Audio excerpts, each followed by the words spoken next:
Seventh पे commission साल 2024 में कर्मचारियों का 5% बढ़ जाएगा महंगाई भत्ता, बीजेपी सरकार का ऐलान।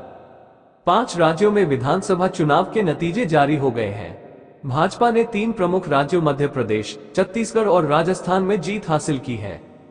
इसी के चलते अब सरकार केंद्रीय कर्मचारियों को तोहफा दे सकती है। तो आइए जानते हैं इसके बारे में पूरी डिटेल। नई दिल्ली। बीजेपी की सफलता से न सिर्फ शेयर बाजार में तेजी आई है बल्कि केंद्रीय कर्मचारियों की उम्मीदें भी बढ़ी हैं। माना जा रहा है कि जनवरी से शुरू होने वाले साल की पहली छमाही के लिए महंगाई भत्ता DA 5% तक बढ़ाया जा सकता है। अगर ऐसा हुआ तो केंद्रीय कर्मचारियों का DA 50% के आंकड़े को पार कर जाएगा। इससे केंद्रीय कर्मचारियों का HRA या हाउस रेंट अलाउंस भी बढ़ जाएगा। 5% बढ़ोतरी की उम्मीद क्यों? AICPI इंडेक्स के आंकड़ों के मुताबिक अक्टूबर तक इंडेक्स 138.4 अंक पर था। सूचकांक एक महीने पहले से 0.9 अंक उछल गया।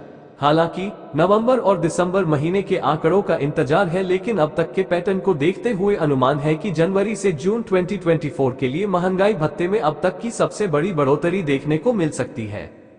AICPI इंडेक्स महंगाई भत्ता स्कोर निर्धारित करता है। इंडेक्स में अलग अलग सेक्टर के आंकड़े बताते हैं कि महंगाई कितनी है और इसकी तुलना में केंद्रीय कर्मचारियों का भत्ता कितना बढ़ाने की जरूरत है।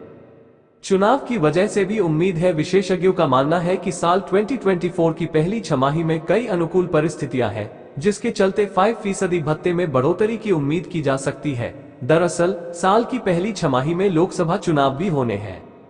इस चुनाव को ध्यान में रखते हुए भी सरकार केंद्रीय कर्मचारियों सेंट्रल एम्प्लॉइज का भत्ता 5% तक बढ़ा सकती है। केंद्रीय कर्मचारियों की संख्या 50 लाख से ज्यादा है, जबकि पेंशनभोगियों की संख्या करीब 64 लाख है।